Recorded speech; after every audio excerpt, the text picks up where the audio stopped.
Bienvenidos a La Otra Realidad. Hoy vamos a ocuparnos de la Gran Pirámide, un monumento grandioso del que podrían decirse tantas cosas que más que un programa habría que dedicarle una serie entera. Pero hoy vamos a introducirnos en la cuestión, una cuestión que, como verán, suscita tantos enigmas que convierten a ese monumento en algo desestabilizador y apasionante.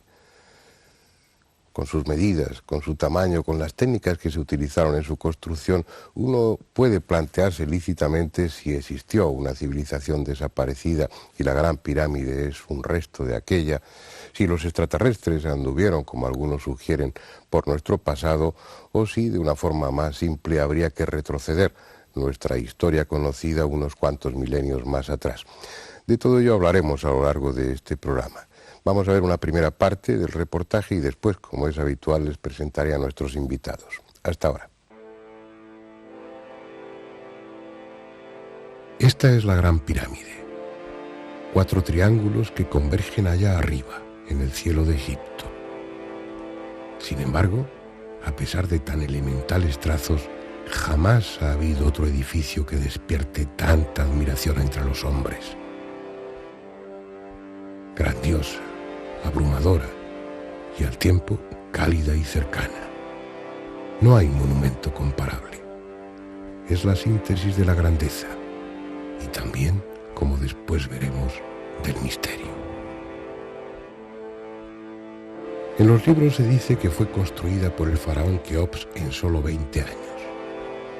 7.300 días para colocar casi 3 millones de bloques de piedra de varias toneladas cada uno. Debió tratarse de superhombres, porque tuvieron que ajustar con precisión milimétrica un bloque cada 3 minutos, ininterrumpidamente sin descanso, durante 20 años seguidos. Con una eficacia inimaginable, extrajeron la piedra de canteras situadas a varios kilómetros de distancia. Cortaron los bloques con la misma exactitud que si fuesen prismas ópticos. Los transportaron sin ruedas ni carreteras, cruzando el Nilo fuera o no época de crecidas. Las subieron a lo largo de 1 kilómetro por la meseta de Giza y las elevaron grada a grada hasta llegar a una altura de casi 150 metros.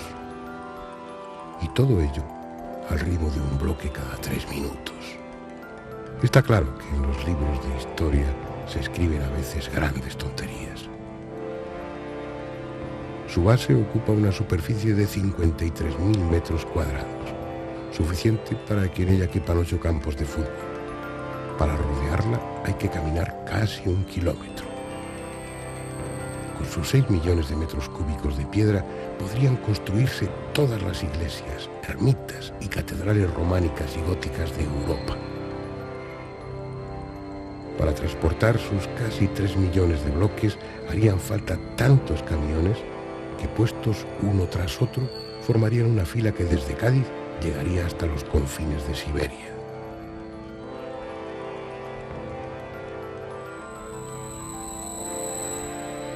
Con sus piedras se podría construir un muro que rodease toda la península ibérica.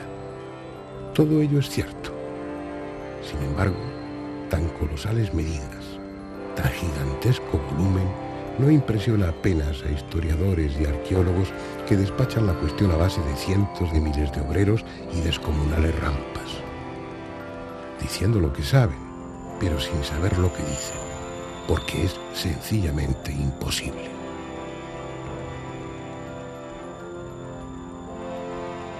Los arquitectos, que son quienes saben de edificios, no pueden explicar de qué técnicas se valieron para construir la pirámide. Los astrónomos son incapaces de imaginar de qué medios se sirvieron para orientarla con tal exactitud.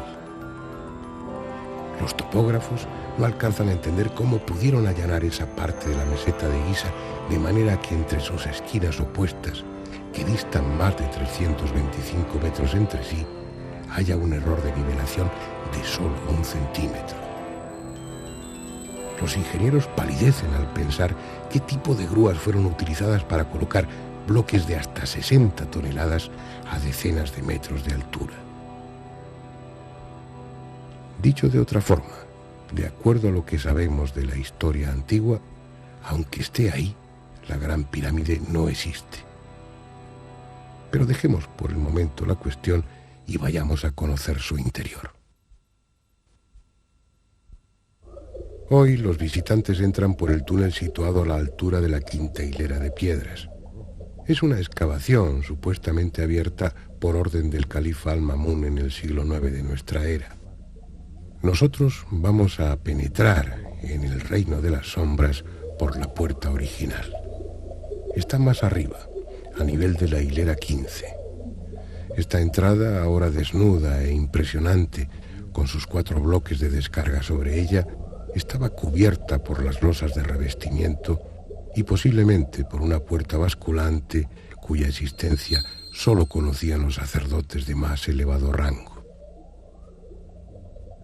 Cruzando su umbral, entramos en un estrecho túnel que se hunde hacia las profundidades. No es posible caminar erguidos por él, solo mide 1,22 metros de altura por poco más de 1 metro de ancho. Pero además desciende con una pendiente de 26 grados. Más que andar, uno se deja caer a trompicones, sujetándose a las paredes para no rodar. Así a lo largo de 97 metros. Allá abajo el túnel se hace horizontal y aún más estrecho. Es preciso recorrerlo en postura humillante, a gatas. Solo mide 9,5 metros. Una vez atravesado, con el cuerpo dolorido y los pulmones apurando el poco oxígeno que hay en aquel aire viciado, llegamos a la más profunda de las cámaras de la Gran Pirámide, situada por debajo del nivel de la meseta de Giza. Es una sala siniestra y ominosa. Unos la llaman cámara inacabada, otros cámara del caos. Pero una observación detallada permite deducir que no está a medio construir, sino que intencionadamente se le dio este aire primitivo, imperfecto. Ya fuese para desmoralizar a los profanadores de tumbas o, como luego veremos, con fines rituales.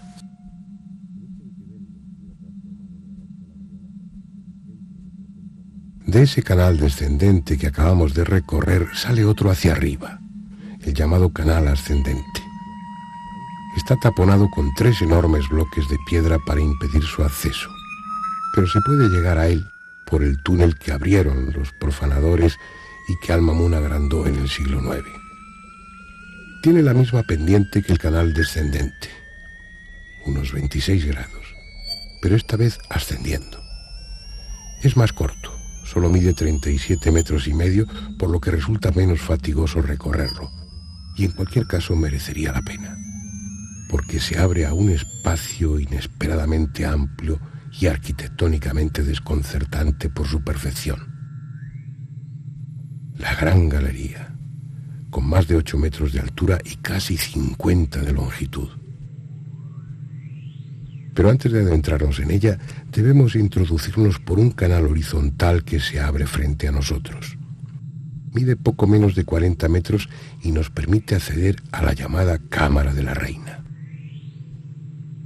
Es una estancia de unos 30 metros cuadrados, con techo en caballete y un nicho de forma escalonada en su pared sur. Aunque la llaman así, esta cámara nada tuvo que ver con reina alguna. Probablemente es el Serdab, la cámara secreta donde se guardaba el doble del faraón, una escultura que debió estar precisamente en ese nicho.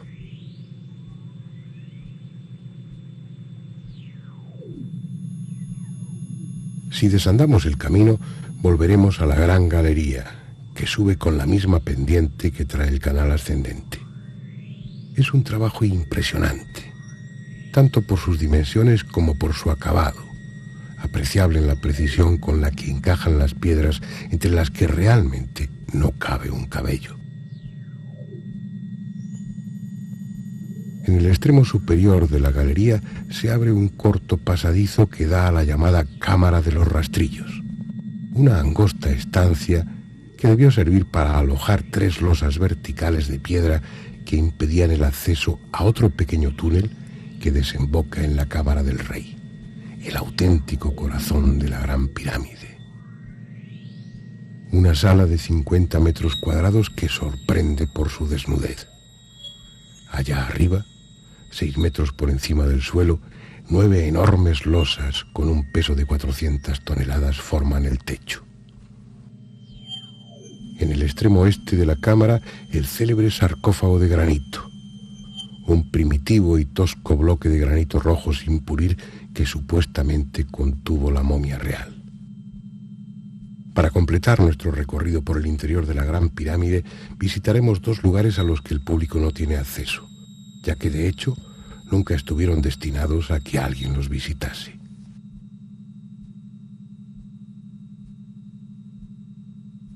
Al final de la gran galería, junto al techo, se abre un conducto largo y estrecho que desemboca en la primera cámara de descarga, por encima del techo de la Cámara del Rey. Es la inferior de 5 agobiantes estancias destinadas posiblemente a aliviar el peso que gravita sobre la cámara del sarcófago. De esa se asciende a las restantes por un canal abierto a fuerza de dinamita por el coronel Weiss a finales del siglo XIX.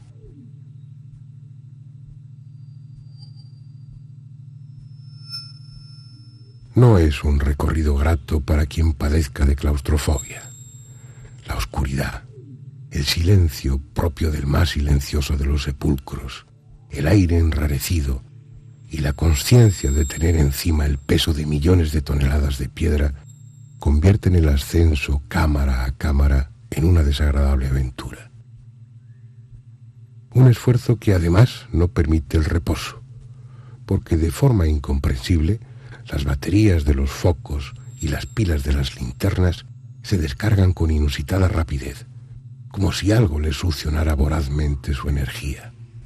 Así hasta llegar a la última cámara de descarga.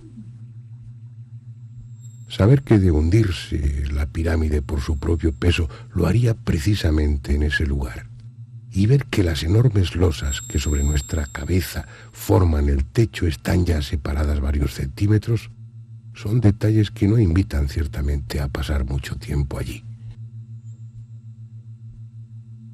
El otro lugar no visitable está al principio de la gran galería, pero no en el techo, sino en el suelo.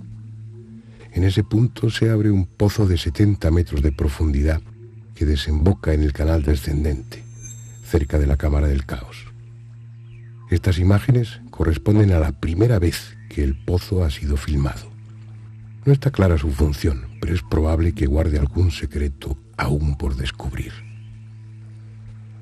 No sería el único, porque como después veremos, la Gran Pirámide va desvelando sus misterios poco a poco, a medida que avanzan nuestros conocimientos científicos y vamos siendo capaces de comprender su mensaje. En esta primera parte del documental ya han tenido ustedes oportunidad de conocer la Gran Pirámide por fuera y por dentro. Incluso han tenido el privilegio, permítanme utilizar ese término, de visitar lugares que habitualmente no visitan los turistas. Yo creo que hay datos, elementos suficientes para iniciar el debate, pero antes voy a presentarles a los invitados de esta noche. Nacho Ares, que es licenciado en Historia Antigua por la Universidad de Valladolid, que prepara su tesis doctoral sobre la visión grecorromana del mundo oriental o algo parecido. Sí, muy bien, esto es correcto. Tienes, aparte de muchos artículos, un libro muy interesante, Egipto el Oculto, y yo creo que nuestros espectadores van a poder disfrutar de tus conocimientos. También disfrutarán de los de Alberto Borrás, que en principio puede parecer por su profesión no muy vinculado a la Gran Pirámide, puesto que él es farmacéutico y químico. Pero, bueno, sus conocimientos, son muchos años que tenemos de relación, sus conocimientos sobre el mundo antiguo, la historia antigua y el tema de Egipto es profundo. Sus libros se han basado fundamentalmente en las energías libres y en la sugerencia, por no decir aportando incluso pruebas de que en el pasado se utilizaron energías que hoy desconocemos y que servirían para solucionar muchos problemas de los que esta sociedad tiene planteados. A mi derecha está Manuel Delgado, su profesión es realizador de televisión. Buenas noches. Buenas noches, pero hace unos años sintió la llamada de la Gran Pirámide. Es una de las personas que yo conozco más obsesionada por el tema, ¿no? Se ha convertido si no en el centro de tu vida, para eso está tu familia y tu profesión, pero después de ello es el tema más importante. Has estado en la Gran Pirámide, pues yo que sé, 30 veces, cuando menos, conoces el tema en profundidad, has tenido la oportunidad, como veíamos en el documental, de filmar por primera vez ese pozo que no se había filmado hasta ahora. Es decir, hay muchos conocimientos por tu parte que van a ilustrarnos perfectamente para el debate. Y Andrés Averasturi, que has estado en Egipto. No, yo no tengo pánico a volar. Bueno. Pero ya tengo vosotros, que me lo contáis. Mientras haya vídeos no hace falta ir. De acuerdo, pero sí es un tema que te interesa, lo hemos hablado en ocasiones, y además yo creo que, como en otros programas, vas a saber hacer las preguntas que los... Voy a poner un punto de sensatez. Sí hace falta alguien sensato en una mesa de estas características.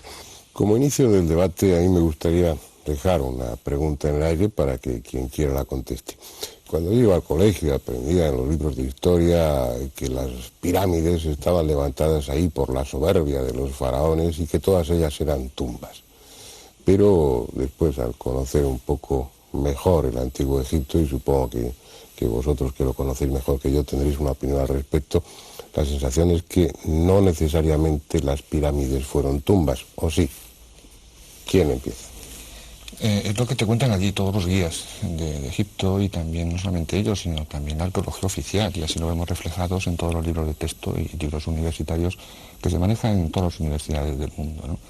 Lo que pasa es que esta teoría choca con hechos bastante concretos en Egipto. Por ejemplo, algunas pirámides son absolutamente macizas, no tienen ni cámaras ni pasajes para acceso interior. ¿Cabe la posibilidad de que los tengan no se hayan descubierto? No, la pirámide del Kola, por ejemplo, o de Zawiya del Arián, están absolutamente ya demolidas y no se ha encontrado absolutamente nada. No tenían cámaras ni nada, eran un monumento macizo. Efectivamente. Luego hay faraones que tienen varias pirámides. Es decir, luego podemos hablar de algo que también se comenta bastante, que es el enterramiento ritual, ¿no? Pues los faraones del Alto y Bajo Egipto tenían 2 tumbas, etcétera, ¿no? Pero también queda bastante cojo a esta teoría, ¿no? Y sobre todo, perdóname que te interrumpa, porque por lo que yo sé, ha habido pirámides intactas, es decir, que no estaban violadas, que los arqueólogos han llegado hasta la cámara mortuoria, supuestamente mortuoria, intacto todo, que estaba ahí el féretro, el sarcófago con sus sellos, no había habido depredadores, violadores que hubieran vulnerado esa tumba. Se han quitado los sellos, se ha levantado la tapa del sarcófago y dentro no había absolutamente nada. Y no solamente no había nada, creo que te estás refiriendo, por ejemplo, a la pirámide de Sekenheb en Saqqara, ¿no? Zacarías Bonin, el arqueólogo egipcio, creo que llegó a esa tumba en el año 57 o 58, ¿no? Entonces, precisamente quería el gobierno egipcio darle un bombo impresionante a este descubrimiento, y el día de la apertura del sarcófago, que por cierto es un sarcófago muy especial, no es un sarcófago que tiene la tapa arriba, sino que se corre un lateral que sube y baja, un sarcófago fantástico de basalto. Pues ese día pusieron luz y taquígrafos en la tumba, vinieron las autoridades egipcias, invitaron a todas las jerarquías del cuerpo diplomático de Egipto. Casi todas, Andrés y yo no estábamos. ¿No estabais allí? Y bueno, efectivamente fue la televisión y fue medios de prensa. Cuando se abrió no había absolutamente nada dentro. Y había un dato, habría sido un momento ese, debió ser todos ahí pendientes de esa apertura, una broma con esa actitud morbosa de ver una momia. Fantástica, porque es que se habían encontrado ajuar funerario alrededor del sarcófago, e incluso encima del sarcófago había un ramito de flores colocado como si, no sé, la última ofrenda de algún ser querido al difunto que en teoría debía estar ahí dentro, ¿no? O sea, que estaba todo preparado para que efectivamente hubiera dentro. Dos preguntas: si no eran tumbas, ¿qué eran? Y en todo caso, si no eran tumbas y había caja pero no había muerto, yo creo que ¿por qué? Aquí es donde tendremos que entrar un poco en el debate y sobre todo clarificar que no hay que confundir el motivo de nuestro programa, que es la Gran Pirámide y en concreto las pirámides de la meseta de Giza, con el resto de pirámides, en donde más o menos hay testimonios arqueológicos o fuentes escritas en donde se habla de enterramiento hay una serie de pirámides donde también han aparecido... también dudosos. bueno, eso ya cada uno como los interprete. ¿Te estás refiriendo a los textos del libro de los muertos, por ejemplo? No, los textos de las pirámides. Ha habido pirámides en donde han aparecido también o restos de la momia en el sarcófago, o restos del ajuar, también de la momificación, vasos canopos. Vale, digamos, Nacho, entonces que no siempre las pirámides han servido de tumbas, ni todas las pirámides estaban vacías de muertos. Claro, es una idea que yo tengo... Lo cual complica todavía más el tema, porque entonces sí que no sabemos para qué servía. Claro, que aparte de tener una función funeraria, que para mí personalmente, por lo menos, si bien no en la Gran Pirámide, que pudo haber sido reutilizada, porque bueno, eso es una cosa de la que podremos hablar a lo largo del debate, el resto de pirámides tuvieron una función funeraria, aparte de una función astronómica por la orientación que tenían, una función iniciática, una serie de ritos que hoy desconocemos. Digamos, para clarificar un poco el tema, salvando las distancias, sería equiparable pues a esa misa que se hace de corpore insepulto, me parece que se llama en el ritual católico, que hay un ataúd o un catafalco dentro de la iglesia, sin embargo no está el muerto dentro. Estaríamos hablando de rituales en los que por un lado está el enterramiento físico del cadáver, de la momia, y por otro lado monumentos, en este caso pirámides, ligados a funciones religiosas que tienen que ver con la muerte del personaje, pero que no necesariamente obligan a que el muerto esté ahí, ¿no? Claro, y también un dato estadístico, aunque la estadística no sea muy fiel siempre a la realidad, tenemos que pensar que estamos hablando en Egipto de no más de 120 pirámides, ¿no?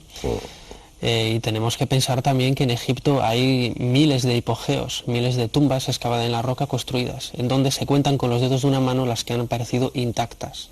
Entonces, si tenemos un repertorio de tantas tumbas, en donde tan pocas han sido descubiertas intactas, ¿qué podemos pensar de apenas 120 pirámides que son muchísimo más antiguas que las tumbas de las que estamos hablando? Bueno, dejémonos de pirámides en general y entremos en el motivo fundamental de este programa de hoy, que es la Gran Pirámide. Alberto, tú no has dicho absolutamente nada hasta ahora.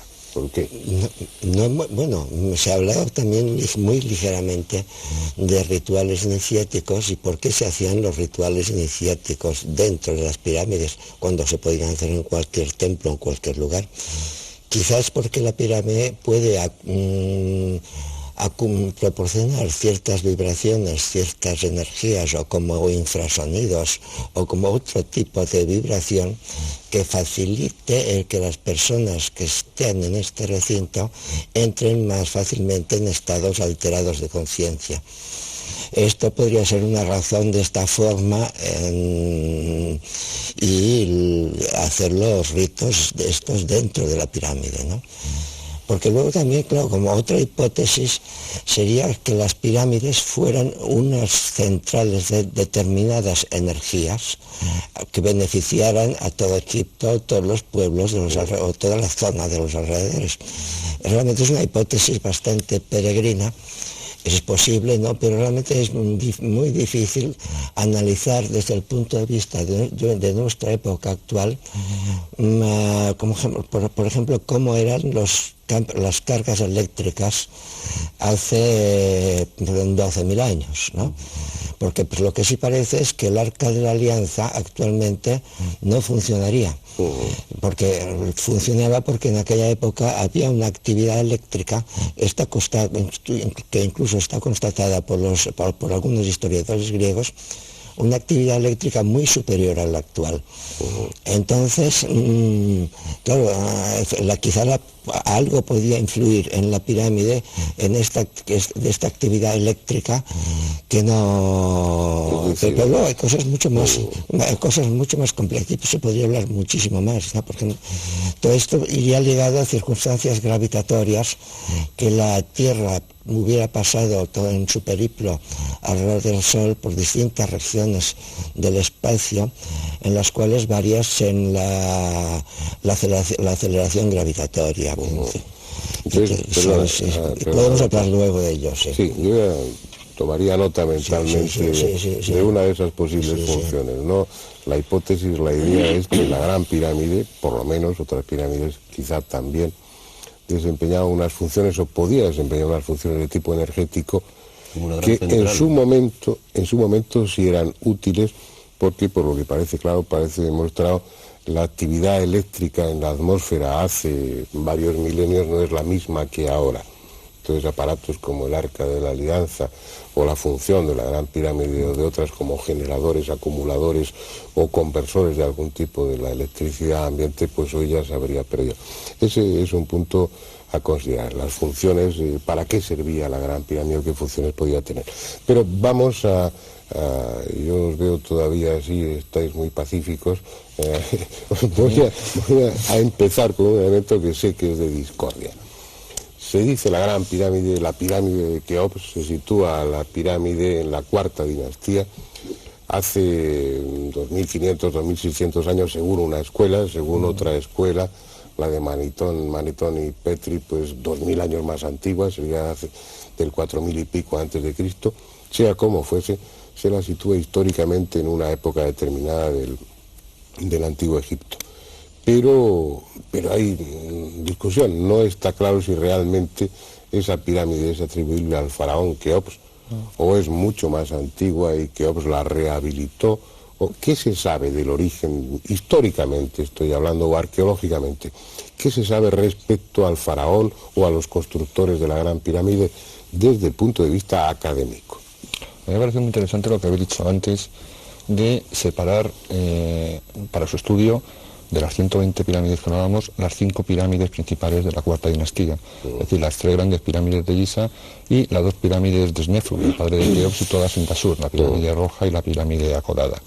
¿Por qué hay que separarlas? Porque antes hablaba Nacho de los textos de las pirámides, pero es que resulta que estas 5 grandes pirámides, las 5 pirámides fantásticas que maravillan y que luego hablaremos un poquito de su estructura y de toda la tecnología aplicada en esa construcción, es que ninguna de estas pirámides tiene el más mínimo jeroglífico.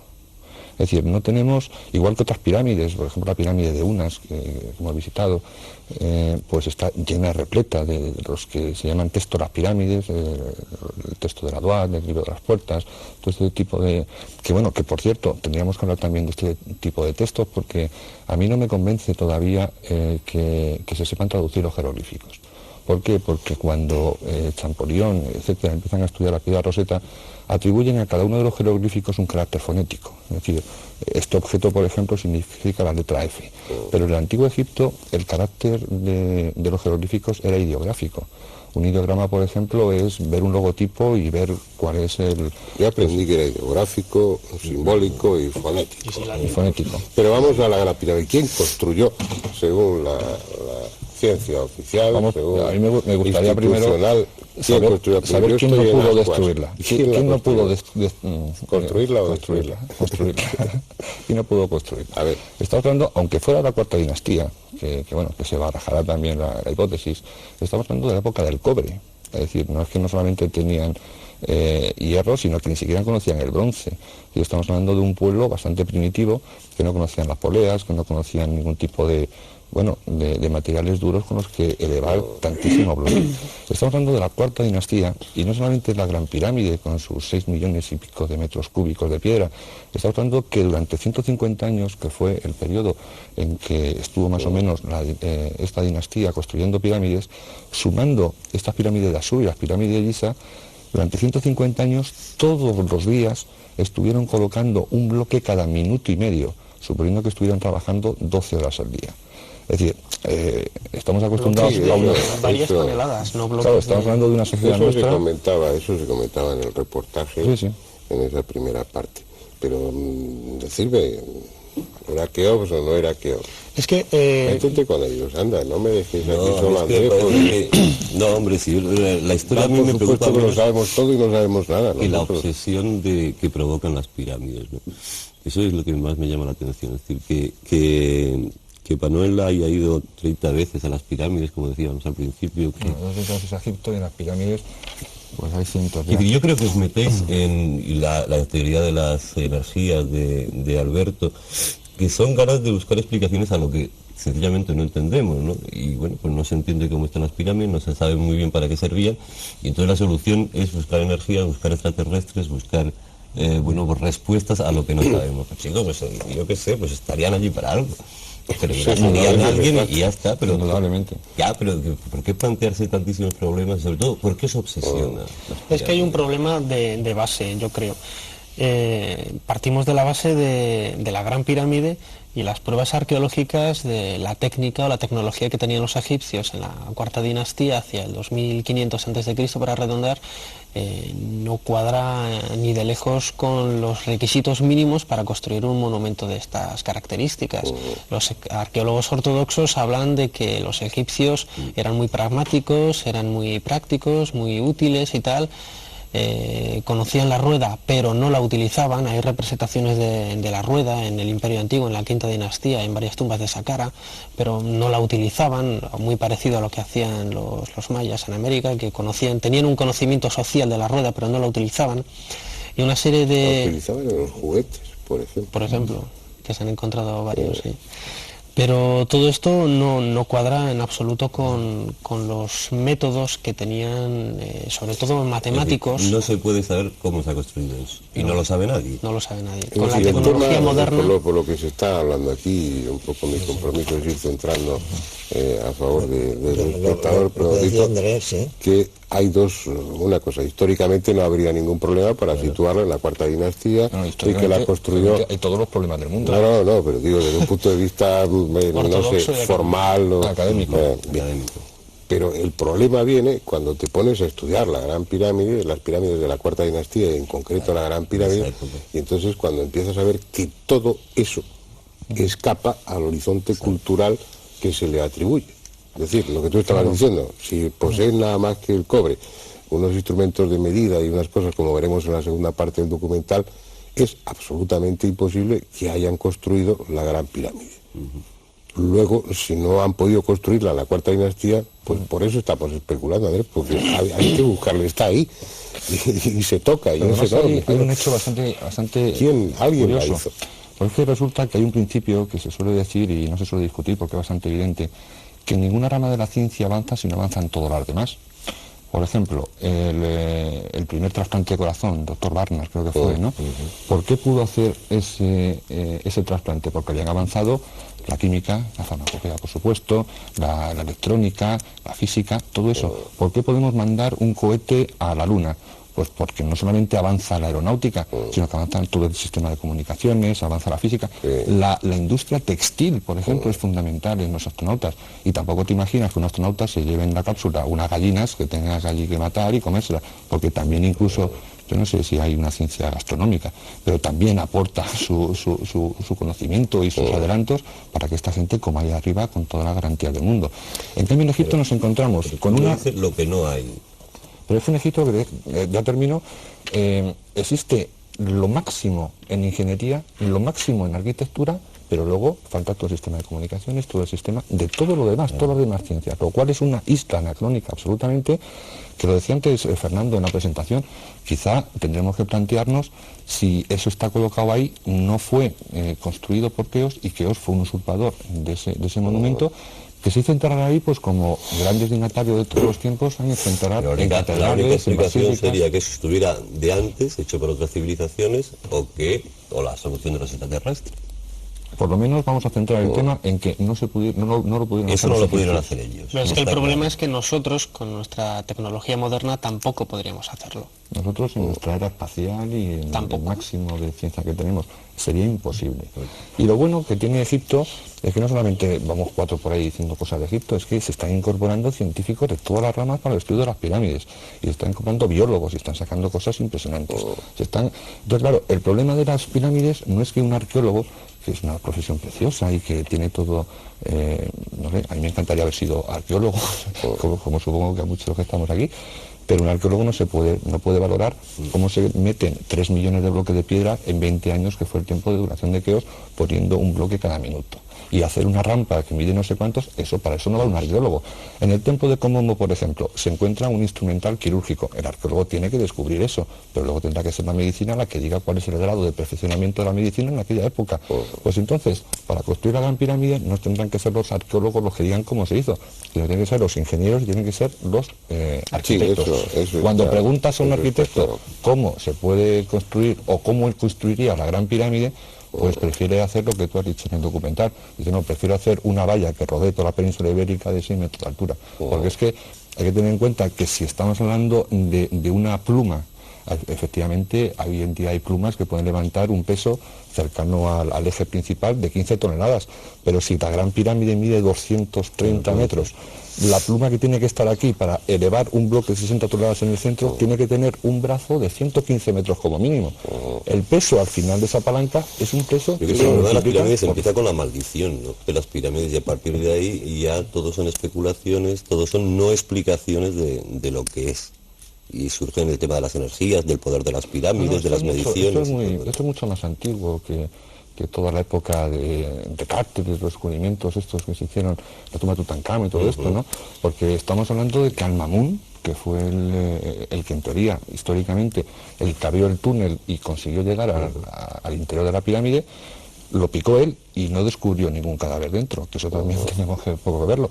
Estamos hablando que en el siglo IX, que fue aquel hecho, ya Al-Mamun iba buscando una especie de saber oculto en la Gran Pirámide, que como decía Nacho antes, era un saber que se iba transmitiendo oralmente generación tras generación y que atribuía a la Gran Pirámide unos conocimientos incluidos en sus proporciones, incluidos en sus medidas, relacionados con la astronomía. Ya en la época antigua ya se tenía la sensación, o el conocimiento, o el recuerdo, o la tradición de que la Gran Pirámide era mucho más que un monumento arquitectónico.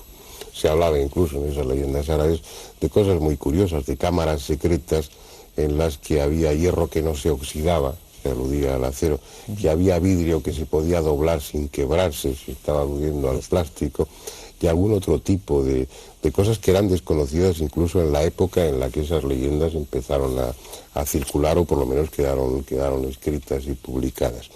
Pero bueno, me quedan pocos minutos para esta primera parte, pero sí me gustaría que, por situarnos, los espectadores y yo, pues Keops realmente existió, de eso no hay ninguna duda. Pero ¿qué se sabe? ¿Hay algo en la personalidad o en el reinado de Keops que haga pensar que fue un faraón especial y que sí pudo tener conocimientos para construir esa maravilla? Lo digo esto antes de tener que recurrir a otras hipótesis más desestabilizadoras. ¿Qué se sabe? Yo creo que todo lo contrario. La figura de Keops la conocemos a través de diferentes listas de reyes, a través de 3 esculturas que se conservan de él, una perfectamente atribuible y las otras 2 dudosas, y una serie de relieves que fueron reutilizados por un faraón posterior en el Imperio Medio hacia el 2000 a.C. en un complejo de pirámides al sur de la meseta de Giza, en el List. Y absolutamente no sabemos prácticamente nada más de este faraón. Yo he leído cosas muy curiosas en esa mastaba del Imperio Medio, de una princesa Meritotes, donde decían que había sido amante de Keops, de Kefren y Micerino. Sí, pues fíjate, Keops gobernó 50 años más o menos, Kefren otros 50, y Micerino me parece fueron 6. Sí, debía ser una mujer con muchos atractivos para que a los 100 y pico años todavía fuera deseable. Esta anécdota la cuento porque tampoco en la época egipcia, del Egipto antiguo, da la impresión de que sabían mucho de Keops, ¿no? No se sabía prácticamente nada. Sí, incluso la estela del inventario, una estela que apareció muy cerquita de la Esfinge, en la meseta de Giza, junto a la Gran Pirámide, también habla de una forma ambigua de la figura de Keops. En la primera parte del texto da a entender que la Gran Pirámide ya estaba construida ahí cuando Keops reinó, y seguidamente sigues traduciendo y ves que el texto le atribuye la Gran Pirámide, vamos, incluso... Habla de la Gran Pirámide como templo de Isis. Como templo de Isis. Y dice que cuando llegaban los grandes dignatarios de otros países a visitarle, les llevaba a ver el templo de sus antepasados. Es una estela que bueno, está en el Museo del Cairo. Yo todavía no la he encontrado, Nacho, tú me parece que tampoco la has encontrado, pero hay referencias en algunos libros sobre esa estela. Y entonces, bueno, ya tenemos una base como para pensar que Keops ya decía que estaba construida, y lo que fue usurparla, ¿no? Lo que pasa es que hay un dato bastante curioso. Si tú comparas las pirámides de la tercera dinastía con las pirámides de la quinta dinastía, no tienen nada que ver. Son muy parecidas. Ah, de la ¿sabes? quinta dices. De la sí. tercera a la quinta son muy parecidas, o sea, La de la es cuarta una es- evolución correcta. Ujú. En cambio, la cuarta dinastía se eleva ahí por una isla absolutamente Sí, es muy- anacrónica en tiempo y en la tecnología. La ¿no? primera pirámide que se data en la historia de Egipto, en la época de Zoser, la pirámide escalonada, en 35 años aparece la pirámide roja, la del padre de Snofru, en Dashur, al poco tiempo la gran pirámide, y es un salto evolutivo de en apenas 60 años que incluso mucho más impresionante que la evolución que podemos haber tenido nosotros en pleno siglo XX, con la Pero lo tecnología que de están 1900. sacando los telespectadores ahora mismo, por lo menos yo, la conclusión es de que todos creéis que eso no es una obra terrenal, ¿o no? Claramente. No es egipcia. O sea, no es egipcia de No la es época humana. del cobre. O sea, sabemos que está ahí. Ha hecho la raza humana. No sé, eso podemos valorarlo luego. En una civilización que no hemos, que no, de la que no queda nada conocido. La gran pirámide. Lo que está claro es que si te das una vuelta por el Museo del Cairo y ves qué herramientas se utilizaban en la cuarta dinastía, efectivamente, imposible hacer. es imposible hacer lo que se está O haciendo. sea, que hay dos soluciones para concluir. O nos las han dado los extraterrestres, o es una civilización absolutamente perdida que ha dejado ahí las dos pirámides. Las pruebas dicen claramente eso, lo que pasa es que los arqueólogos no quieren aceptarlo. Bueno, pues si estáis de acuerdo y nuestros espectadores también, vamos a ver esa segunda parte del documental. Es sabido que los egipcios usaron serruchos para cortar la piedra, y no solo la piedra caliza, relativamente blanda, sino también otras de mucha mayor dureza, como el granito. Se conocen ejemplares de serruchos egipcios de bronce con dientes de esmeril, y en los hipogeos de Tebas se han encontrado bloques de granito serrados.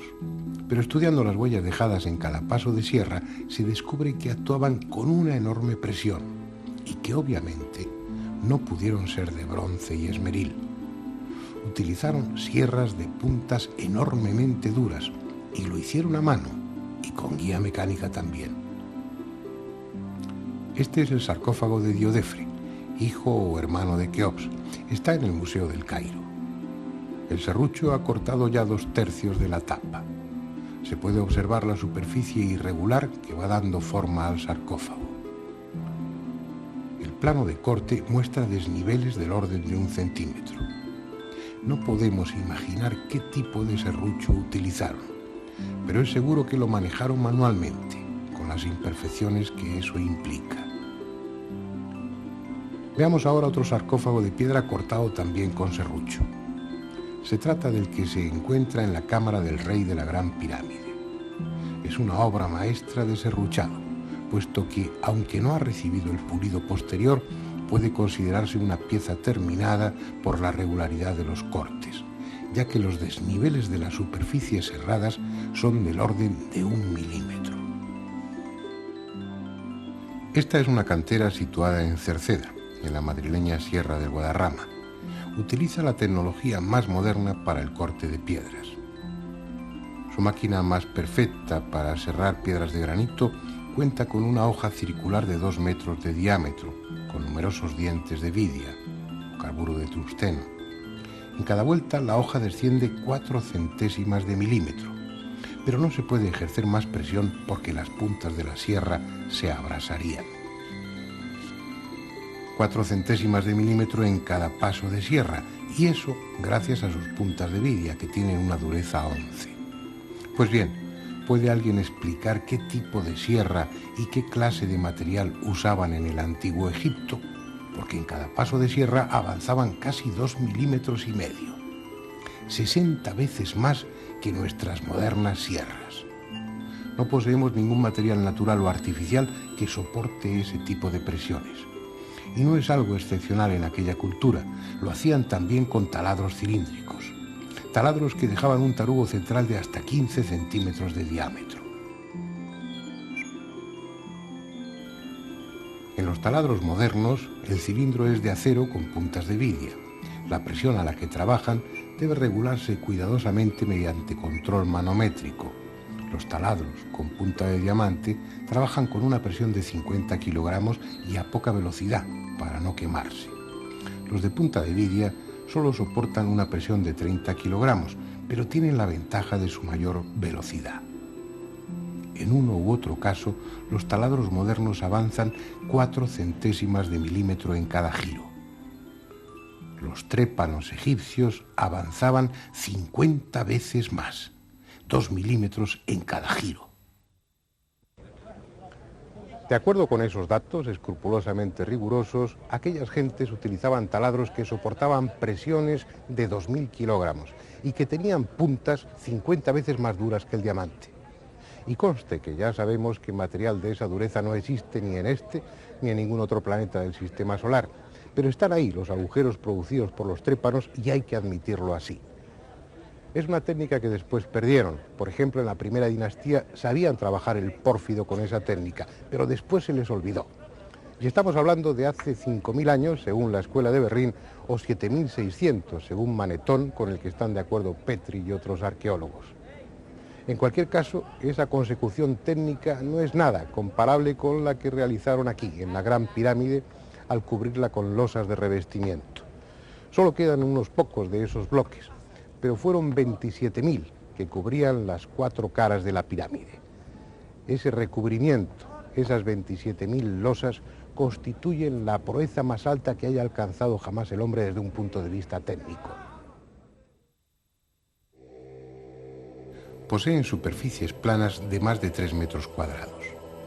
Sus aristas, de casi 2 metros, muestran un paralelismo entre sí con un error de 5 centésimas de milímetro. De tal forma que al colocarse juntas la cara de una y de otra quedan en íntimo contacto. No hay en esos bloques huellas de arrastre ni puntos para enganchar grúas o cuerdas. Además, colocaron en las juntas yeso de fraguado rápido que obliga a colocar el bloque al primer intento, sin posibilidad de moverlo después. ¿Cómo lo hicieron? En las canteras actuales, una campana de vacío succionando sobre una superficie pulida permite levantar piedras de hasta 2 toneladas. Pero es absurdo pensar que en la cuarta dinastía utilizasen campanas de vacío. Además, cada uno de esos 27.000 bloques de revestimiento no pesaba 2, sino 16 toneladas. Los 90 grados exactos que forman los ángulos diedros de esos bloques debieron recibir su último acabado en el taller donde se labraron, para que ajusten a lo largo de los 230 metros de la primera hilada de bloques. El control de la angularidad en cada uno de ellos fue del segundo de error. Es decir, cada uno de estos bloques de revestimiento está realizado con más precisión que una escuadra normalizada de las que se utilizan en la industria moderna.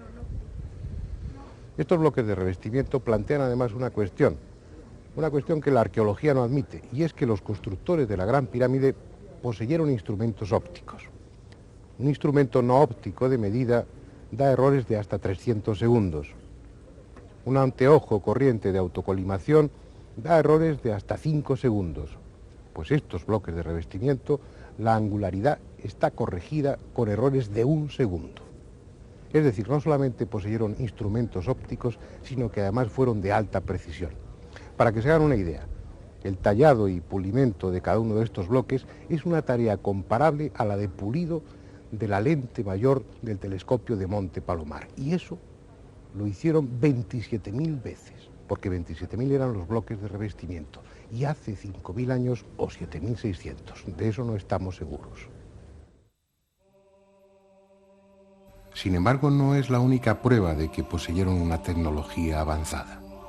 La existencia de grandes conocimientos geodésicos y de los instrumentos precisos es inevitable para orientar la Gran Pirámide en la forma que lo hicieron. La arqueología cuenta con datos como este: representaciones en las que se ve al rey y otros personajes con una maza, estacas y la cuerda de arpentar, determinando la orientación de un templo. En los manuscritos e inscripciones tampoco se encuentra la menor muestra de conocimiento geodésico. Por tanto, es comprensible que los arqueólogos digan que la exacta orientación geodésica de las pirámides solo podrá atribuirse a la casualidad. El hecho es que, respecto al norte, la Gran Pirámide está orientada con un error de 5 minutos y 31 segundos de arco. Y al decir error, debe entenderse que nuestras modernas normas de precisión dan por buenas medidas con errores mucho mayores. Es más, esos 5 minutos y 31 segundos de error serían hoy mismo una proeza geodésica. Tengan en cuenta que esos 5 minutos y 31 segundos de error equivalen al ancho de una moneda contemplada desde 1 kilómetro de distancia. Lo que ya escapa a cualquier posibilidad de que el azar fuera la causa de esa exactitud es que la otra gran pirámide, la de Kefren, tiene exactamente la misma orientación, también con 5 minutos y 31 segundos de desviación respecto al norte. La única conclusión posible es que si así lo hubieran querido, la habrían orientado con un error de 0 grados, 0 minutos y 0 segundos. Si juzgamos los conocimientos matemáticos de los egipcios a través de los textos que nos dejaron, la conclusión es lamentable. No pasaron del primer curso de enseñanza primaria. Sin embargo, sus piedras, sus construcciones indican todo lo contrario, al menos en el caso de la Gran Pirámide. Por ejemplo, en la Cámara del Rey, que es un rectángulo, la pared norte mide 10 metros y 4.797 diezmilésimas de metro. La opuesta, la pared sur, mide 10 metros y 4.782 diezmilésimas de metro. Es decir, el error de medida es del orden de 1/10 de milímetro por metro. El mismo error que hoy se acepta para los prismas ópticos. Pero veamos si esa precisión se mantiene en superficies mucho mayores, por ejemplo en la base de la Gran Pirámide. Este esquema representa la base de la Gran Pirámide, en el que se incluyen las longitudes de los lados y el valor de los ángulos. Cada lado mide algo más de 230 metros, concretamente 230 metros con 363 milímetros como promedio, casi 1 kilómetro de perímetro, lo que da una superficie de 53.067 metros cuadrados para la base de la pirámide, aproximadamente la de 8 campos de fútbol. Recordemos ahora que según las evidencias arqueológicas, los antiguos egipcios no utilizaron hasta la dinastía XVIII la plomada y la mira de observación. Pero seamos generosos y concedamos a los egipcios de la cuarta dinastía plomadas y miras de observación como esta que están viendo. ¿Qué precisión podían permitir aparatos de esa clase? Es difícil calcularlo, pero si tenemos en cuenta que instrumentos mucho más modernos, como el astrolabio, la ballestilla o las escuadras de pínulas y de espejos, dan errores de 30 a 20 minutos, habremos de convenir en que el merjet egipcio, que es el instrumento que acabamos de ver, daría errores como mínimo de 30 minutos. Pues bien, volvamos al plano de la base de la pirámide. En un cuadrado de más de 53.000 metros cuadrados de superficie, el ángulo noroeste mide 89 grados, 59 minutos, 58 segundos. Es decir, por 2 segundos de error no es un ángulo recto perfecto. ¿Qué significa eso? Significa que es imposible, absolutamente imposible, que los arquitectos de la Gran Pirámide utilizaran el merjet o cualquier sistema no óptico de medida. Eso significa que es inevitable, repito, inevitable, que utilizasen instrumentos ópticos, además de alta precisión, tan buenos como nuestros modernos teodolitos. Cualquiera que sostenga que la orientación y las medidas de la Gran Pirámide fueron realizadas a ojo desnudo y con cuerdas, no sabe de lo que está hablando.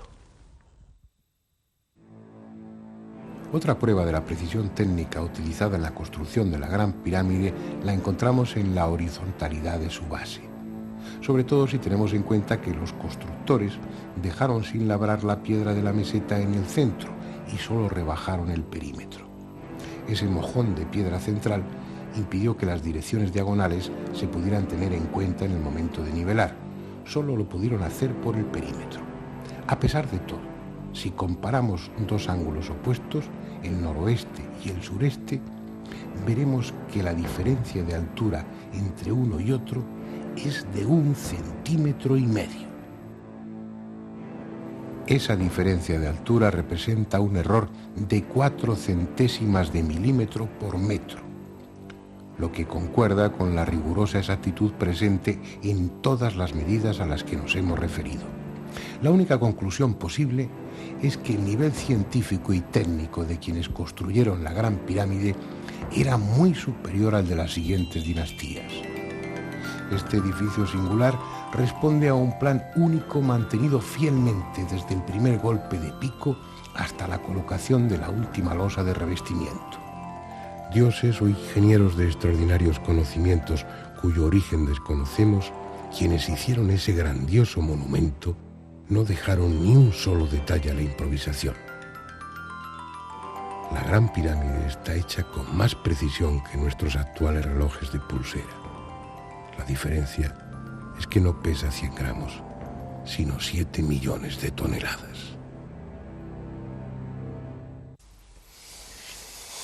Ahora sí que hay datos suficientes para discutir un ratito, ¿no? Yo creo que está claro que la Gran Pirámide es esa obra imposible, por lo menos desde el punto de vista histórico, arqueológico y demás. Y eso que en este reportaje, por razón de tiempo, se han expuesto solo unos cuantos aspectos desconcertantes de ese monumento. Bueno, vamos a ver, ¿cómo se pudo hacer? ¿Cómo se movieron esas piedras? ¿Cómo se orientó de esa manera? Cómo hay medidas ahí registradas sin ninguna duda y medidas que tienen un carácter matemático y astronómico que... A mí me enseñaron que había miles de esclavos y que era la arena, que se llenaba de arena, se levantaba la piedra, la arena caía y se iba levantando piedra. Y un bloque por minuto. Yo te digo lo que a mí me enseñaron en el colegio. Claro. Sí, ¿verdad? Que sea verdad o mentira, eso es lo que me dijeron. Eso es lo que viene en todos los libros de texto, ¿no? Lo que pasa es que hay problemas, porque es que existe en la pirámide algo que la hace ser completamente distinta a todas las demás, y es el íntimo contacto que tienen muchísimos de sus bloques, ¿no? Como si quisieran haber intentado dar al monumento un carácter de absoluto hermetismo por cuestiones que se querían hacer dentro. Un ejemplo, en tu cuarto de baño, el alicatado siempre después de que la lechada. Hay que echar una lechada, ¿por qué? Porque en piezas pequeñitas, de 15 por 20 o algo así, siempre se queda 1 milímetro, 1,5 milímetros, 2 milímetros incluso entre una pieza y otra, ¿no? Entonces, no sé, si el soldador te está cobrando 5.000 metros cuadrados, si tú le dices, por ejemplo, sí, pero es que yo quiero que me queden en íntimo contacto. Para eso usted va a necesitar 3 veces más de tiempo y también muchas de las piezas va a tener que limarlas para que cuadren entre sí. Entonces, en vez de cobrarte 5, te va a cobrar 20 o 25 y va a durar muchísimo más tiempo. Ese problema también debió tenerlo el arquitecto de la Gran Pirámide, porque si era una tumba lo que querían hacer, ¿para qué ese sobreesfuerzo de tecnología y de tiempo, y supongo que económico también, para dotar este monumento con ese problema tan impresionante de no poder meter un pelo? Cabe una posibilidad, que es que en contra de lo que nosotros imaginamos hoy no les costara ningún trabajo. Cabe la posibilidad de que su técnica fuera de tal categoría, de tal nivel, pero no en la época de que Keops. Ese cortado y ese ajuste de las piedras en la Gran Pirámide, pues no representaron gran problema. Yo he hablado en muchas ocasiones de la locura de la piedra de nuestros antepasados.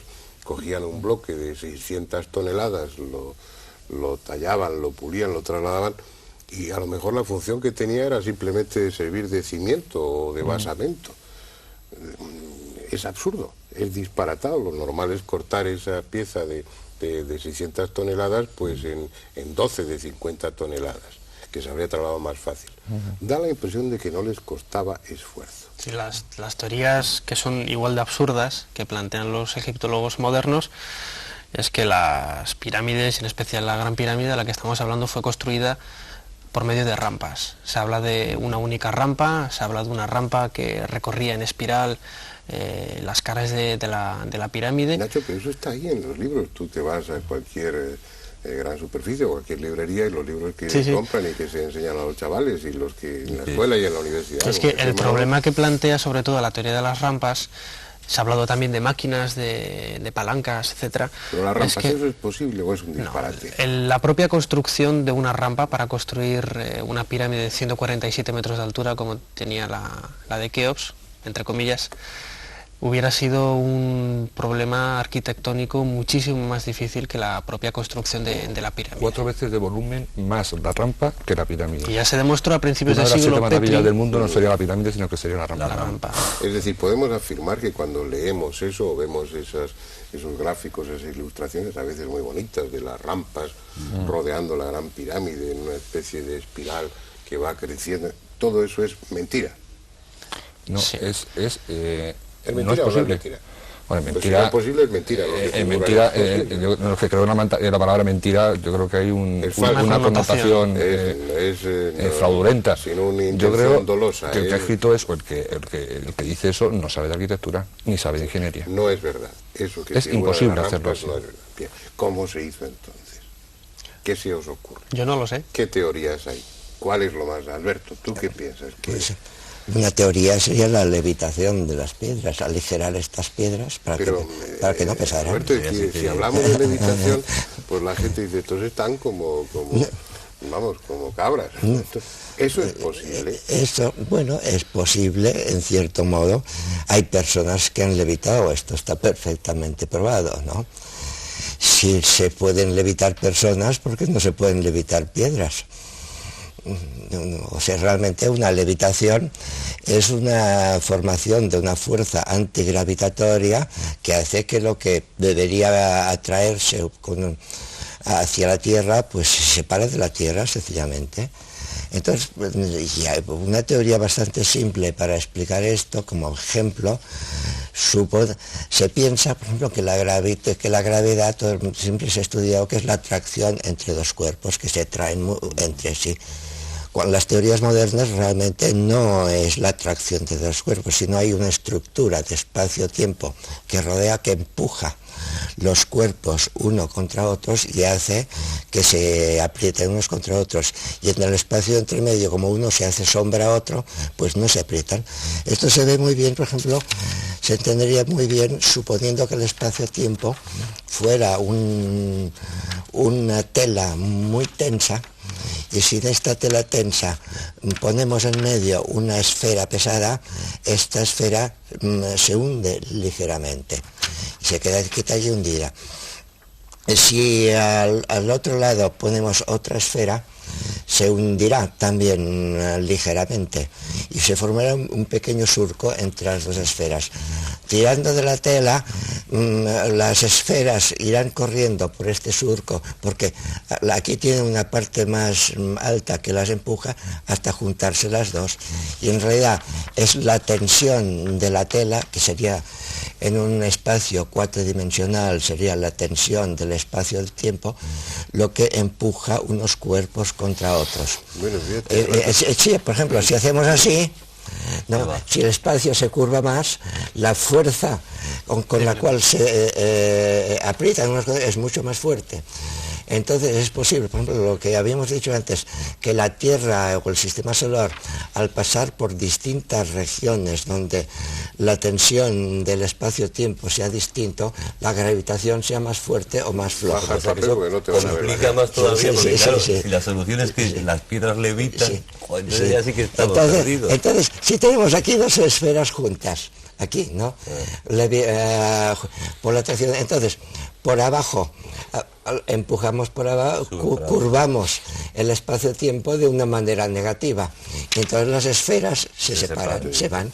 Tendríamos una fuerza antigravitatoria. ¿Quién hizo eso? Pero a mí eso no me soluciona el problema de la Gran Pirámide, porque es que no solamente colocarlas, es que date cuenta que al día aquella gente colocaba 1.300 bloques. O sea que a pesar No, de, si Alberto no a pesar sabe, de- pues, de eso, a pesar de estar planteando algo que posiblemente para Sí, sí, es una nuestros técnica que explicaría descendientes dentro de los unos monolitos. cuantos siglos hayan descubierto una especie de interruptor que permite el acceder a esa cuarta dimensión, a esa dimensión espacio-temporal en la que poder solucionar el problema de la gravedad. Pero aún así, eso, que para nosotros es pura ciencia ficción en este momento, ni siquiera eso explicaría. No, porque solucionaría el suficientemente- último problema, pero no todos los anteriores. Es decir, aquella gente al día tenía que coger 1.300 bloques, cortarlos de la cantera, transportarlos, ¿cuántos kilómetros hay de Mocatán o de Tura hasta Giza? 15, No lo sé, 20 sí, kilómetros, poco, 20 kilómetros. transportarlos, cruzar el Nilo, sin importarles de que hubiera crecidas o no hubiera crecidas. Pero es que si Subirnos, lo de la subirnos gravitación un y afecta kilómetro todo lo desde demás, el que Nilo van hasta volando arriba. las piedras. O sea, que ya lo último... Que no hubieran sido 20 años, aunque hubieran sido 200 años. No sabemos cuándo. Luego el tema de las medidas, la coincidencia y la que orientación. hubiera cientos de levitadores, Claro, solo podría ser, ¿no? Es que Pero también, bueno, no solamente sí, es sí. el problema de tallar los bloques, que bueno, que se puede hacer trasladar por levitación, ablandar la piedra, lo que sea. Luego el problema realmente es colocarlos con la precisión en la que están colocados. Que no estamos hablando de obreros estándar como nos quiere vender Zahi Hawass, el director de la Meseta de Giza, que ha encontrado unas tumbas muy cerca de la Esfinge, que pretende dar a entender que son las tumbas de los constructores de las pirámides. Es que a mí eso me parece de caerse de espaldas. Una panadería que posiblemente hiciera 40 o 50 panes al día. Y con eso se alimentaban los 300.000 esclavos que comía muy poco la gente. Queda muy bien. Bajos y cebolla. Va dando la impresión de que en efecto responde a una técnica que no tenía. De todas modos, hay que tener la tecnología de las Gran Pirámide, no podemos separar, por ejemplo, la tecnología de Egipto de otras posibles tecnologías que hubiera en otros países como la India, ¿no? Si en la India ya está casi realmente bastante probado que pudo haber, por ejemplo, aeronaves hace 10 o 12.000 años, ¿no? Porque los textos que se han descubierto son descripciones exactísimas, minuciosísimas, ¿no? Incluso del pilotaje de naves, de cómo funciona, de las maniobras que hay que hacer, de los peligros, de la comida de los pilotos, de los trajes de los pilotos, tácticas de combate, todo, y en libros escritos un libro, Vimanika Shastra, que precisamente significa tratado de aeronáutica. Y es un libro escrito hace 5 o 6.000 años, del cual ahora hay copias, y que se descubrió este manuscrito a principios de este siglo, en un sánscrito antiguo, difícil de traducir. Entonces, si había esta tecnología en la India, pero si había esta tecnología, no podía estar una tecnología de este tipo solo en la India, tenía que estar en el resto del mundo. Alberto, lo que pasa es que el problema está en que mientras hacían esas cosas técnicamente maravillosas, pues a los 15 años no había... era un asco la sanidad, no utilizaban la rueda, ni siquiera el torno, llevaban unas sandalias pues hechas muy rústicamente, es decir, vivía poco menos, no en el Neolítico, pues ya estaba en la edad de los metales, pero ni siquiera en la edad del bronce todavía.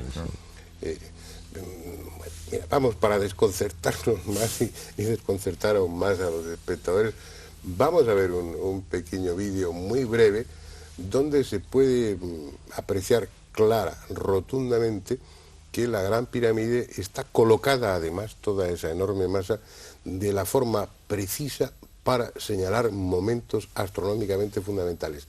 Lo que hay detrás, la técnica que hay detrás para colocar la Gran Pirámide justo en esa posición y no en otra, es algo que tampoco entendemos. Pero vamos a ver ese pequeño inserto que es muy breve. En septiembre de 1935 tuvo lugar un descubrimiento que demostraba cómo la Gran Pirámide respondía a un plan definido y único desde que fue trazada sobre el tablero de dibujo. Yapetri, el sagaz mensurador de la Gran Pirámide, había observado que la cara sur de la construcción no era lisa, sino que estaba constituida por dos planos que formaban entre sí un ángulo de 27 minutos de arco. Él lo atribuyó a que por alguna razón técnica la capa de revestimiento del centro de la cara era más gruesa. Sin embargo, se equivocaba. La cara sur tenía esa concavidad por una razón muy concreta que descubrió André Pochon en 1935. La Gran Pirámide estaba construida y orientada de tal modo que señalaba los equinoccios y los solsticios. Al salir el sol, la arista de la derecha daba sombra a la media cara izquierda de la cara sur de la pirámide. La sombra avanza con rapidez hacia la derecha como si fuera un velo que va descorriéndose y deja iluminada esa media cara izquierda.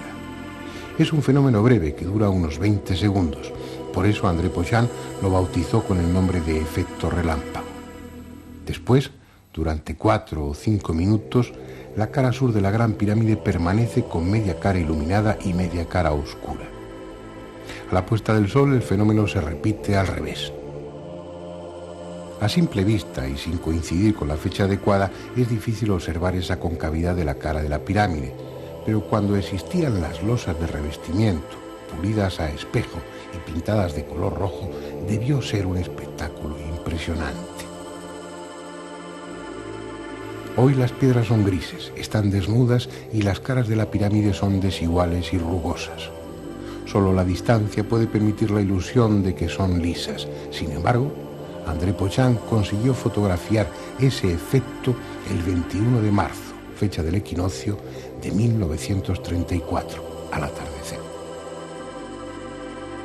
En esta secuencia se ve cómo la parte izquierda de la cara sur termina por quedar en sombra, en tanto que la mitad derecha permanece iluminada. En esta otra fotografía de la misma época, tomada exactamente a las 6 de la tarde desde un avión de la Royal Air Force, puede verse aún más claramente el efecto.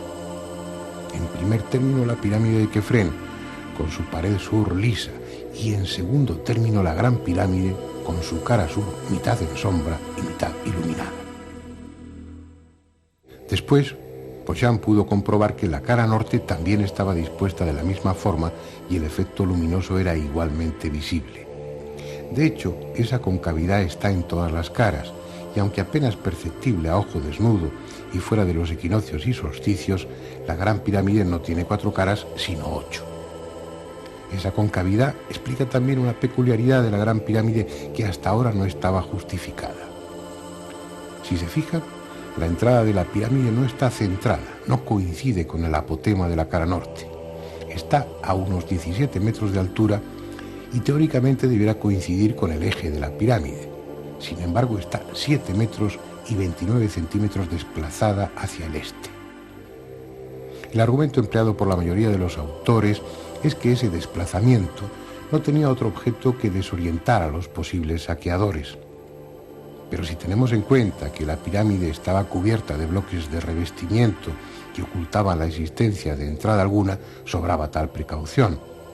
Pochán sugiere que, dada la concavidad de la cara, si la entrada coincidiera con el ángulo que forman las dos medias caras, las filtraciones en épocas de lluvias acabarían por inundar el canal descendente y la cámara del caos, puesto que el agua tendería lógicamente a discurrir por el centro de la cara como si fuera un canalón. ¿Por qué ese esfuerzo? ¿Por qué no haber hecho las caras de la pirámide lisas sin más? Realmente es impresionante. No, Claro. pero esa sería una sola de las funciones de la Gran Pirámide, el señalar con precisión los equinoccios, ¿no? Que también es otra obsesión de los pueblos antiguos, el marcar, determinar los equinoccios a veces con obras gigantescas, colosales. Pero bueno, estamos acabando el tiempo de este debate y lo que ha quedado por aquí es que los antiguos hindúes pues fabricaban aeronaves, que bueno, que lo de levitar piedras pues aplicando las hipótesis más de vanguardia, pero bueno, a lo mejor encontramos una técnica en el futuro. La conclusión es que lo de las rampas es un puro disparate arquitectónico y demás, que la panadería esa que han descubierto pues malamente podía alimentar a esa gente, a esos constructores. Es decir, estamos con un monumento que está fuera de su tiempo, con un monumento que no pudo construirse durante la Cuarta Dinastía. Te estás preguntando para qué, y quizás las preguntas, o otras preguntas tan interesantes como esa, serían cuándo y por quién. Claro. Lo cual nos podía dar también bastante... Claro, no, es que es la conclusión. Si no es la Cuarta Dinastía, si no es en el Imperio Antiguo, pues más moderna no es, porque está ahí, por lo menos en esa época, tiene que ser más antigua. Tendríamos que hablar de alguien en una época que ignoramos, con una técnica que desconocemos. ¿Quién?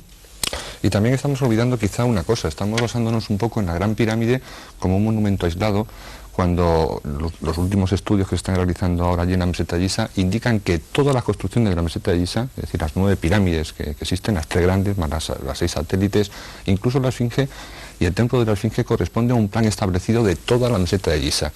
Yo propongo a los espectadores que hagan un pequeño breve un papel y pongan el corte transversal de la Gran Pirámide, pero en el suelo y multiplicado por 5.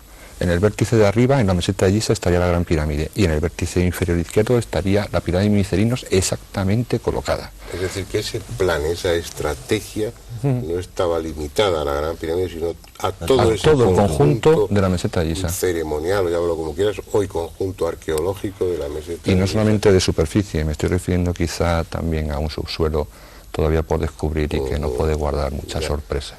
Me queda muy poco tiempo. A ver, venga, formular algunas hipótesis por disparatadas que sean. ¿Quién pudo hacer eso? Nacho. Se ha hablado a lo largo del debate de extraterrestres. ¿Tú qué piensas? Yo creo, mi opinión personal es que la Gran Pirámide está totalmente desligada de la cultura egipcia, que es algo que se encontraron los egipcios allí, algo que fue reutilizado quizás por Keops.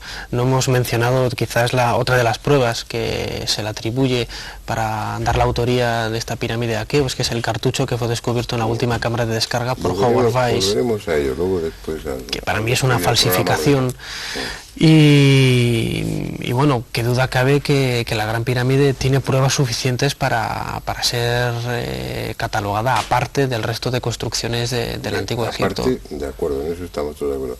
Pero a tu juicio, bueno, no te estoy pidiendo una afirmación, ni os lo voy a pedir a ninguno, sino simplemente una opinión que le damos un origen extraterrestre, fueron los dioses, fue la civilización de la Atlántida, fueron unos protoegipcios que vivieron hace 30.000 años. Yo solamente puedo decir que es anterior.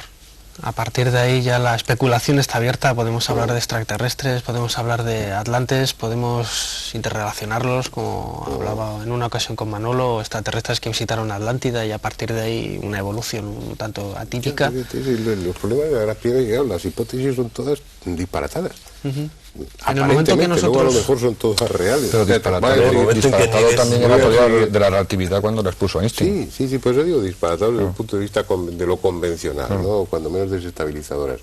Siguiendo la ronda, ¿tú qué piensas? Podría ser extraterrestre, pero yo me inclino más bien que fuera una construcción humana de una civilización mucho más antigua de la cual hemos perdido los rastros. Podría ser de la Atlántida o incluso anterior a la Atlántida. Pues realmente por ahí estas concomitancias, por ejemplo, como esto lo que he dicho antes de la India, no se puede mantener una tecnología aislada en un país, se expande rápidamente por todo el mundo. Luego, por ejemplo, nosotros mismos, en 200 años hemos pasado de la máquina de vapor, ¿no? Porque prácticamente en el siglo XVI se vivía casi, la tecnología del siglo XVI era del tiempo de los romanos, ¿no? O peor todavía, ¿no? Y hemos pasado de la tecnología del siglo XVI-XVII a los viajes en 200, 300 años hemos pegado un salto impresionante. Entonces ello no quita que una civilización de este tipo, incluso en más tiempo, ¿no? en 1000 años, por ejemplo, hayan pegado un salto impresionante en una avance. Yo creo que nosotros en 100 años, antes de 100 años tendremos la antigravitación. Resumiendo, serían los restos, ¿no? O las consecuencias, uno de los vestigios de una supercultura, civilización desaparecida. Muy breve ya, porque nos queda muy poco tiempo. Manolo, tu hipótesis, ¿por dónde va? Mi intuición en este caso, porque no tengo pruebas claras, es que los dioses en el Antiguo Egipto eran mucho más que algo imaginario, porque no existe civilización. Por ejemplo, en el cristianismo, en todas las religiones que existen en el planeta, se habla del cielo, solo después de la muerte, como algo etéreo, que no sabemos muy bien dónde colocarlo. En cambio, los dioses en el Antiguo Egipto sabían perfectamente dónde venían, que era una porción del cielo, que le llaman la Duat. Estás hablando de extraterrestres. Estoy hablando de extraterrestres, estoy hablando incluso, voy a llegar un poco más allá, quizás es posible que tanto Osiris como Isis, como Set, como Junum, como Petah, los dioses del Antiguo Egipto, no fueran inventos como se puede suponer. Es un tema al que vamos a ver con alguna frecuencia, ¿no? Los misterios del pasado. Andrés, ¿te has aclarado de algo? Sí. Yo nada, yo sigo en la duda metódica de todo. ¿Tú también? No, hombre, claro, sí, que lo que está claro es que eso no es lo que hemos creído, es evidente, ¿no? Y a partir de ahí ya... Yo creo que es bastante, claro, aunque sea poco es bastante. Lo que también resulta evidente es que hay que seguir con el tema. No voy a decir que la semana próxima o dentro de un par de semanas, pero hay que volver, porque han quedado multitud de cuestiones sin aclarar, o ya que no las podremos aclarar seguramente sin profundizar en ellas, pero que en lo que se ha dicho aquí pues ha quedado ahí flotando. Estamos hablando de tecnologías en el pasado que sugieren la existencia de unas culturas, de unas civilizaciones muy avanzadas en muchos aspectos, y en Egipto y en la Gran Pirámide hay miles de cosas aún por decir. En la Gran Pirámide es la muestra más llamativa, pero no es la única. Hay técnicas ahí, en el documental también se han sugerido, que hacen aconsejable que bueno, en un futuro no muy lejano volvamos al tema y hablemos de la tecnología en el pasado, de la tecnología egipcia, y veamos cómo, a pesar de que lo que aprendimos en la escuela era muy sencillo, muy lineal, el pasado es, como siempre, mucho más complejo, a veces extraordinariamente complejo, y una fuente constante de enigmas. Hasta la semana próxima.